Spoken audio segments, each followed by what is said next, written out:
Apple, you got some splaining to do, honey.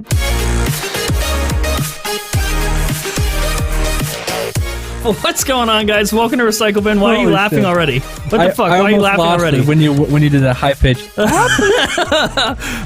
going on, where are guys? you going with this? Welcome to Recycle Bin. What's the date here? It is May 26th. May 26th. Happy that day. Memorial Day weekend. Thanks to all the soldiers and the veterans who have sacrificed so much so we could be total idiots on the internet, for real. There's no sponsors today. We're going to try to do a little bit different today. Half-hour show. We'll see how it goes. You tell us in the comment section how you feel about it. If you hate it, tell us. We'll fix it. Also, it's not just Brian and I today. As we do every other week, we have a guest. And today we are joined by someone that is far more handsome than we will ever be. He's the bearded, the bold, Andrew Zarian, everybody. Already drinking wine. Sorry, I forgot. We were doing a show? Right, yeah, we're doing the show. Because I'm down about a bottle of wine. Hey, everybody. I'm glad I'm here. This is the first time I'm doing this. I think this is the first time I've ever done a show for you. You've done a lot of What the Text for me. Dude, but I've never been on a show with you. Yeah, I've done a lot of shows for you. So I had to do like 18 What the Text to earn the right to have you on the show. Is that the conversion rate? 18 What the Text. 18 to 1. No, this is awesome. I'm glad I'm here. You guys do a great show. I tune in normally around this time every week that you do this, and I'm really drunk. I'm really drunk most of the time, or I'll call you on your phone. That's another thing that I do. You have done that. Yes, you have called me on my fucking phone. Yeah. Which I enjoy personally. I don't know if you enjoy it, but I'm glad I enjoy it, Andrew. For the people who don't know who Andrew Zarian is, he's from the GFQ Network, like the father of podcasting as far as I'm concerned. Fuck Leo Laporte. This is my own opinion. Andrew Zarian is the father of podcasting. I watched Andrew for years and years and years as a creepy fan, and now we're buds, and now I'm not so much of a fan. No, not any. You don't watch anything anymore. You just take me to shady places in New York when you come and visit. Shut the fuck up. That's a whole different story. Andrew, would you like to do a proper introduction for yourself? Where can people find you before we hop into the show? Of course, on Twitter at Andrew Zarian. You can follow me on Twitter. That's pretty much the only place, really. I don't really Instagram too much personally. Nah. Mostly kids' pictures. You know, my kids, not like weird. Random kids at the park. It's mostly my kids. Mostly. Oh man, that's that came out really effed up. Shit. It's like my family photos. But you can follow me on Twitter at Andrew Zarian and at GFQ Network. Holy shit, dude! I need a second to recover from that. That was. Oh, for a second I didn't think you were going to fix it. I thought you were just going to leave it. No. You thought I was just going to go right there. Yeah. I just post your kids' pictures on my Instagram. Right. No, you can follow me on Twitter, obviously, and then I do What the Tech with Paul Thurrott, the world famous tech journalist Paul Thurrott, and I do a wrestling podcast called Matman. You can find it. We'll put all those links down in the show notes as well. So if you're listening on iTunes or Google Play or whatever, you can find the show notes there. And of course, on YouTube, down in the description below, we'll put all those links there. Guys, before we get into the show, check out the merch. New Recycle Bin merch. Brian's not wearing his because he's a little fuckface. No. Yeah. I'm not wearing my Recycle Bin shirt because they come out of the mail smelling like a bottle of fucking vinegar. And I don't want to put that on myself. It's not my fault they need to treat it to make sure it sticks. I know where you're getting those shirts, by the way. Well, I've had the same thing. You don't know where I'm getting the shirts. I guarantee you. So I have the same problem. I have the same problem. Any direct-to-garment, So when direct-to-garment is literally like, they use a massive printer. It's not screen printing. It's the fucking future is what it is. But to make sure the shirt is flat and stuff before a heat press, they spray it with vinegar. So that's why when it comes out of the package, it smells a little bit like vinegar. I like the smell. A little bit like vinegar. Okay. It's my awesome. Cat runs away from me when I wear it. Just so you know, we got samples in because we want to make sure that the quality is beautiful before we give it to you, before we sell it to you. And you spend your hard-earned money on it. When we did the Fuckfield shirt with Teespring, first of all, nothing against Teespring. We really, really love you guys. Thanks for helping us out. We just want to have more control over the quality, and we sold a lot of Fuckfield shirts. So we were like, whoa, we should definitely do merch. Everyone's been telling us to do merch. We're finally doing merch. When you get yours, it comes in a beautiful little FPT store package, and comes with a little note from us. Every shirt What's comes the with note a say, little note John? from us. Read it. Dramatic reading. No, they're gonna have to buy it to figure out what the note says, or they could pause John's and just read it. Yeah, it comes with my phone number. But yeah, the merch is super soft. It has our own tags. That's what my favorite part about the shirt is just how fucking soft it is. Can you show us the tag? Mine doesn't have the tag. Mine has a outside label. Oh. Yeah, where's my shirt? Tag. I sent it to you. Dude, fuck you. I wanted you to wear the shirt on the podcast. So I was like, hey, give me your address and your shirt size. That was on Monday. You told me on Thursday. Is what you did. Oh, I did tell you on Thursday. Yes, you're absolutely right. See the issue? But here's the problem. You text me on my Android phone. I never look at this anymore. Give me a different number then. Just tell me the number. What is it? I'll put it in my phone. I gave you my work number before, and you're like, I don't want your work text. I want your personal text. I think you think it's like a weird thing. It's like, oh, he won't give me his personal number. It is a weird thing. I want to be close. I want to be closer. That's as close as you're going to get, brother. It's my work phone. So, guys, June 1st is when the store launches. We'll let you know, and you'll obviously know. We're going to launch with another limited shirt design, similar to what we did with the Fuckfield shirt. We'll have like regular collections. This is obviously the recycle bin collection, and then it'll come with, you'll be able to get a limited shirt design as well. And it'll ship as soon as you order it, not like Teespring, where you got to wait 8 weeks before the collection or the orders are all in. Okay. Let's talk about Apple, because it seems that for whatever reason, there's no in between here. It's either you really agree with what we said on last night's show about Apple and them being fucking liars about the whole iPhone 6 thing, or it's the other side of the spectrum where, oh, that's old. Just forget about it. It's fine. Yeah, what is this mentality of just not caring that they completely lied and put out a like defective product, even though it's a couple years ago? Okay, so nothing. I'm gonna fill Andrew in because I'm really I haven't heard his opinion yet, so we're gonna make sure we get Andrew's opinion. Which I waited. I did a show with him today, and I still waited. I haven't heard his opinion yet. Oh wow! So you're like sitting on it. Okay. Yeah. So Talos of Tech put out a video last night, and this I was waiting to hear his like defense of this or to see his opinion, because I didn't know if he was going to defend it or not. I just wanted to know what could possibly be the defense to them doing this. And he did come out and defend him, and essentially was like, no one is doing this to their phone. No one is bending their phone like this. You know, sorry if Apple did release the phone and didn't think that'd be a big deal. And he kept saying it, you know, it's the most sold phone, the most sold product ever, so that justifies it. And it was very rare. He mentioned that Apple said it was very rare. And also he said, you know, people just do bend tests and all that stuff and hate on this because it gets views. But like, that's what YouTube is people putting out videos for views. And that's I mean, Drew's whole channel is about Apple, just in the opposite direction. So effectively what happened here is in 2014, as you know, we have the iPhone 6 come out, the iPhone 6, iPhone 6 Plus. And then Bendgate happened. It turned out that the phones were bending, sometimes in people's pockets, sometimes after a little bit of time. It was just like slightly bending in the middle. And Lou from Unbox Therapy put out a video that went totally viral, and that's sort of what really like opened everyone's eyes to it, about Bendgate, about the phones bending and everything like that. So the iPhone 6 Plus is more likely to bend than the regular iPhone 6, but they are both likely to bend.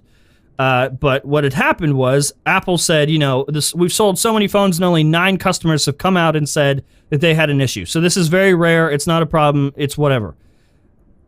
On top of that, there was another issue with the iPhone 6 called touch disease, where effectively a corner of the display would just stop working, would become totally unresponsive. And Apple said, oh, that's just because like that's bound to happen after you drop it several times. So they put this on the consumer. They said the consumers are dropping it several times, and that's the issue. And they made consumers, the customers, pay for it. If you brought it to Apple, if you didn't have Apple Care, it was $150 to fix the phone.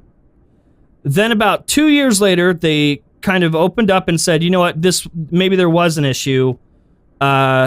And they offered the opportunity to fix the phones, but it was already 2 years later. So at that point, they sort of convinced people to just upgrade and buy the new iPhone.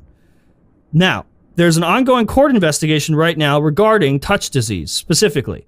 There's a class action lawsuit. Thousands of people were affected by this. And the court ruled that Apple had to turn in some internal documents regarding the iPhone 6. And within those internal documents, it revealed that they fucking knew. They already knew before they released the phone that the iPhone 6 was 3 times more likely to bend than previous models. The iPhone 6 Plus was 7 more times likely to bend than previous iPhones. That's significant.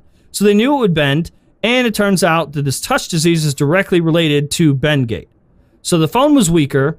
You have displays, literally it was coming basically like the epoxy wasn't good enough, strong enough, and it was becoming like detached from the circuit board.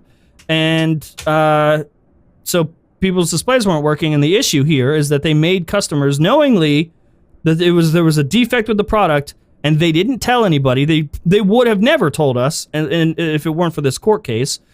They knew, and they still made customers pay $150 to repair the defected product that Apple knew there would be an issue with, but they put it on the customer. That's the issue I'm seeing. Andrew, we've shared our opinions. Yes, sir. What is your opinion? Yes. Could you possibly defend Apple here? So let me start off by telling people what I use regularly, right? Okay. I've been using a Mac for like 10 years, but all my production stuff in my office and my studio is all Windows. So I'm in both ecosystems equally. But my personal stuff is always a laptop, a MacBook. And I'll talk about my MacBook problems if you want me to after this. But I have to tell you, we'll never really know how many people are really affected by this because Apple will never release those numbers. That's ever. The issue. They don't release numbers for anything. We don't know. I mean, they're very secretive about this stuff. So when you put into let's look at the big thing, like, right? How many of these phones have bent? This is an iPhone 7, but let's say it's an iPhone 6 Plus. How many of them have bent just because of weak infrastructure? How many of them have bent because I put it in my back pocket and I sit on the freaking thing every single time? We don't really know. Obviously, there's a problem with these things and they're bending. It's the same thing with you're holding it wrong. With the iPhone 4, that's what they said. They said, listen, you're holding the phone wrong. And if you think about that, listen, this thing should not bend unless, if I'm doing this, it shouldn't bend. If I'm forcefully doing it, yeah, fine. Of course it's going to bend. I got a buddy, he sits on his phone and the thing is totally warped. I mean, it's really, it's actually funny. I could spin it like a bottle on a counter, but we really won't know how many of them are really genuinely affected due to a manufacturer defect, how many of them are affected because I did something to them. That's the problem here. And Apple really doesn't want to admit to it because then that's a class action lawsuit, that's a recall, and that's going to cost them billions of dollars. So of course they're going to come up with the excuse of you're holding it wrong and you're sitting on it. Yeah. My personal belief, I think they had a problem. Those iPhone 6s had a total infrastructure problem where they would actually bend because it was a softer metal. Essentially that's what it would be. I really, with my own personal usage and with emails and with the shows that I've done, I've only heard very little feedback about it bending from my own personal. I mean, that's not to say that this is not a real issue, which I do think for some it is. I don't know if it's as big, widespread of an issue with these iPhone 6s as we may think it is. It's a big enough issue for a class action lawsuit that's happening right now for an investigation to be and that's the thing. Yeah, so of course they don't want to admit to it. Of course they're not going to admit to it. And obviously, if they go to court with this and they don't settle, we'll find out how many phones are actually affected because it'll go into the system and we'll have to know. And what sucks is like disclosed. This has been revealed so many years after the iPhone 6. So like to the point that people don't care. Yeah, there's no recall that's going to happen. Like if it's going to hurt Apple, but like it'll be here and gone. Like everyone has moved on. And I think that's the real issue for me is that they knew, they released the phone, the exact issues that they predicted would happened to thousands and thousands and thousands of users. And instead of coming out and being like, oh yeah, this is a known defect, they put it on you and said it's because you dropped it a bunch of times. You're going to have to pay $150. Don't worry, and that'll be fine. Or then 2 years later, they convinced them to upgrade a phone. Let me tell you, they still got a 10 out of 10 consumer report because they only charged them $150. Only, yeah. But see, here's the issue now. When Apple comes out and says, "Oh, only this many people were affected," oh, this is a rare issue with this phone.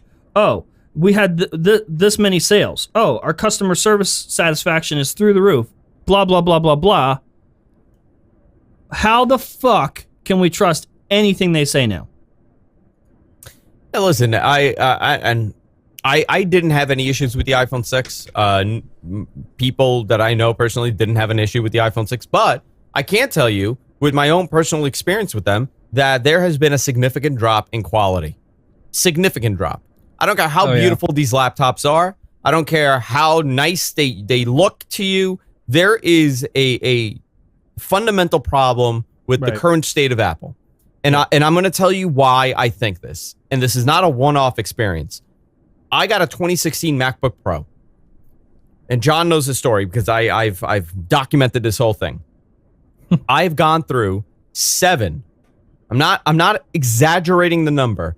7 MacBook Pros from 2016 to 2017, which have all been either replaced or logic board replacements. 7 times I've gone through this. There is a problem with manufacturing for them. And I don't know if this has to do with just how PCs are going and the consumer market is going. Control. It's quality control. Listen, I'm one of these people. It has to be. I'm one of these people that takes care of my shit. I don't drop my phones. I have cases on them. I don't bang it around. The 2016 MacBook Pro, within 3 days, it was dead. Something happened and it died. I went, they handed me a new one. That one started having kernel panics. I went in, they handed me a new one. The third one now started having kernel panics. They replaced the logic board, had kernel panics again. They finally gave up and handed me a 2017. That one was fine for a couple months, and then I started having display problems. This is my second 2017 model. Yeah. This is not a normal thing for anybody to go through. I don't put these computers through extensive use or extensive testing and in humid environments or cold environments. I use this like everybody else. It's because you carry your MacBook Pro in your back pocket. Just admit it. I was gonna fucking say that. No, John. No, John. But you know what? You hit the nail on the head. You know what the difference is? I travel with this thing. So a big excuse is like, oh, well, I'm shocked. The phone is thinner and taller than other iPhones. Of course, it's gonna bend. That fucking excuse doesn't work either, because the year later they adapted and gave us stronger materials and forced the middle of the phone. The iPhone 6S did not have the problem. And if you say, oh, thinner, taller phones bend, that's just how it works, tell that to my fucking Galaxy S8. I don't know what you want from me. Brian, be the reason in this conversation. What is your opinion? Just give it to us straight. Rip the Band-Aid off. Companies, oh God, especially Apple, who thrive on consumer trust, should not lie to their consumers. So that's the issue for you, is that they lied. I mean, if they came out and said, listen, these phones, if you put them under stress, can bend. And under these are more flimsy than the previous phones. That would have been it. There would be no what's what I'm looking for? Like big dramatic thing right now. Yeah. And the fact that it took a court order to get these documents out is a problem. Yeah, and like it was like under lock and key within Apple. It's all hush hush, and they obviously did testing because it's 3 times more likely to bend and 7 times more likely to bend. Yeah. So they were 100% aware the entire time the iPhone 6 was out. The entire time they were charging customers money to fix their issue. They were just lying down the chain to like Genius Bar employees who were telling customers, "Oh, you fucked up. Yeah. We didn't do it." So that's the problem for me. So I feel like if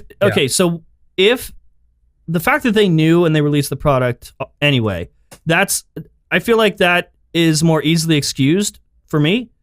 I don't think that's the big problem here. I think I'm with you, and with the problem being the fact that they knew, they released it, okay, but also the problems happened as predicted, and they put it on the customer. And they lied the whole time. The lying thing is the issue for me. Yeah, I agree.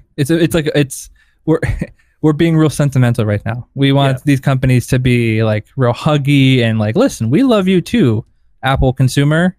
You're our friend. But it wasn't just not the case. They lied and made you pay for it. Yeah, that's the worst. That's what really does it in for me. Yeah. That's what hurts me the most as a human being, is that knowing that Tim Cook might not be the most truthful person. No. But like, is this a one-off issue or just like, okay, whatever? Or does this now mean that we cannot trust the things they say when they're like, customer satisfaction is at 98%, or we sold this many devices, or this problem that you're talking about is very rare. Only 9 people have reported it. Those are just noises coming from Apple now. And I feel like we can't trust anything they say. I mean, to be honest, whenever I've heard those numbers, I've seen it. Everything they've ever said, I've seen an asterisk next to. Yeah. Like, out of our sample size of Idaho, only 9 people have had these problems. That's what I always see. So I don't think it's going to change. It just, everything feels a little bit more menacing now, especially when like little things like this come out. Only 9 people experienced the problem right away, but now there's a class action lawsuit that says there was more. Right. So, there's the wrap up for that story. There's going to be a big problem with trusting Apple now. Personally, I would like to see a response at WWDC in a couple weeks. They won't. They won't. They're going to ignore it. It's not going to affect sales. It's not going to affect their sales. That's what fucking sucks. So my Apple video that blew up. My Apple video that blew up.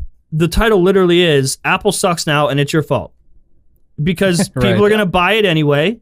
They're not going to learn their lesson. They're still going to make a bunch of money. And I'm sick of the excuses in the defense being, well, the numbers are still good. They're still selling it's still the most sold iPhone or the most sold phone.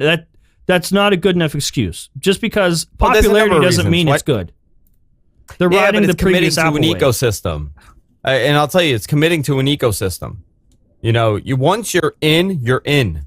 There's a number of reasons. One, there's obviously blind followers, and you see that all the time where people unapologetically defend a brand or a team because they feel a connection to it. It becomes almost like a religion for them. I have no feel. Listen, I don't give a shit if Samsung does well or not. As long as it works for me, that's what I'm going to use. The same thing goes for Apple. When they start making products to the point that I no longer feel like I could use their software and hardware, I'll move on to something else. I use my HP as much as I use my Mac now. But at the end of the day, it comes down to and these companies are smart, and everybody's doing this. This is not an Apple thing. Once you're in because everything is tied to it. Your apps are tied to it. The experience is tied to it. You know, I did a show with John today, and we were talking about how the reason why I still use a Mac is because of iMessage. Yeah. Because it's so much easier for me to communicate with my family because it's right there. I don't want to go through the hoops of installing this app and installing that app and sometimes getting the messages and sometimes not.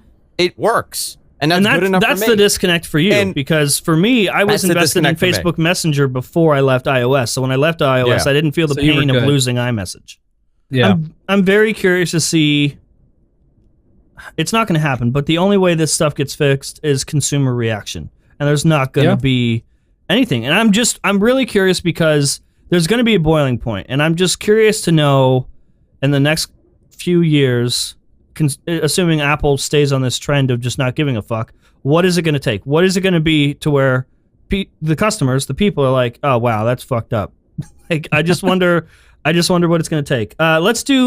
Let's wrap up with the last 10 minutes or so of Q&A. Guys, if you have a question, leave it down in the chat. It can be for me, for Brian, for Andrew, and we'll answer your questions. Let's try to be not total dicks in the chat. I'm looking at the chat and like, let's not call Drew names and stuff. We still respect Drew. Just because I don't agree with him or his arguments doesn't mean that we need to call him names in the chat. So don't be a fucking dick, okay? Let's try that. While we're waiting for questions to pop because of the delay. Yeah. Painfully Honest Tech has been in chat, just dropping painfully honest bombs like he does. Yeah, because he's so painfully honest, he said something I really appreciate earlier on when we were talking about why it bothers us with the them lying about it. He said that they didn't only lie, but they also stole from consumers, and that's very true. That word, man, that word hits you right in the heart. That's what I mean. Yeah, knowing it wasn't just that it was a lie. A lie can just be whatever, but you people paid $150 for their lie. That's crazy. That's fucked up. That's a perfect word. Is stealing. Randy asks, where can we find you, Andrew? Which I think we covered in the beginning. Links are down. Will be down. GFQnetwork.com. It doesn't let me post it. Oops. Remove any web addresses and try again. Oh, you're not allowed to post. Are you not allowed to post links? Shame on you trying to spam. I can't. Someone mod me. GFQnetwork.com. You can find all my content there. You can find me, but I highly suggest if you want to know what I'm up to, just follow me on Twitter at Andrew Zarian. So if you guys have any questions, we're just going to really quickly wrap up. Again, trying to keep the show a little short today. This reminds me of when we used to do FPT in a podcast form. We would cover one heavy story. That was awful. That reminds me, Andrew, you did do an episode of the podcast version of Front Page Tech with me. I did not. You did. I don't think I did. No, you did. I did. There's an Are you sure? There's literally video evidence. There's video evidence of it. Number one, I don't believe guys, you. it was internet. It was season 3. There's a video from Page Tech. Someone find this. Season 3 with Andrew Zarian. So I remember we used to air from Page Tech, right? You did when it was a podcast. Yeah, it was syndicated. I did when it was a podcast. And we syndicated it. And I remember coming into my studio and I was pissed drunk and I turned my mic on and I started yelling at you. You did, yeah. Is that what you were talking about? Or was I actually No. You were. It was like fucking 2 p.m. You hadn't had a sip of alcohol yet. Totally sober. I have no memory of this whatsoever. Oh boy! Literally, I have zero memory of ever doing the podcast. I'm telling you, man. Yes, you can find real. this. Season 3. I remember the season. Go ahead, Brian. There was a question earlier from Tatoria, kind of an abstract question, but it'll get it going. What is your dream phone inside and out? Honestly, I don't give a fuck what's on it, iOS, Android, as long as it works and doesn't break in half, doesn't crash when I open Bluetooth, OnePlus, looking at you. Just work. Just work and don't fuck me. I want iPhone hardware running stock Android. Really? Yeah. Interesting. Would you take an iPhone 10 with Android? Here's the thing. I am a big fan of Apple hardware. I did not leave, and I say this all the time, I did not leave Apple because of the hardware. I left Apple because I was frustrated with iOS. Right. Which is why I'm hoping with iOS 12 they fix it. It's like when I see a MacBook run on Windows. It just sits weird with me. I don't like it. What about you, Andrew? You know what it would be? It would be, for me, it would be the opposite. It would be the Samsung hardware, like the form factor of this, with iOS on it. Hey, there's no notch that way. There's no fucking notch. Yeah, I don't want that. Yeah. I don't care. Can I just tell you? I don't give a shit how many times. I'm gonna tell you. I don't give a shit how many times anybody tells me that fucking notch doesn't bother them. It's pointless, and it makes no goddamn sense to remove your fucking display by this much.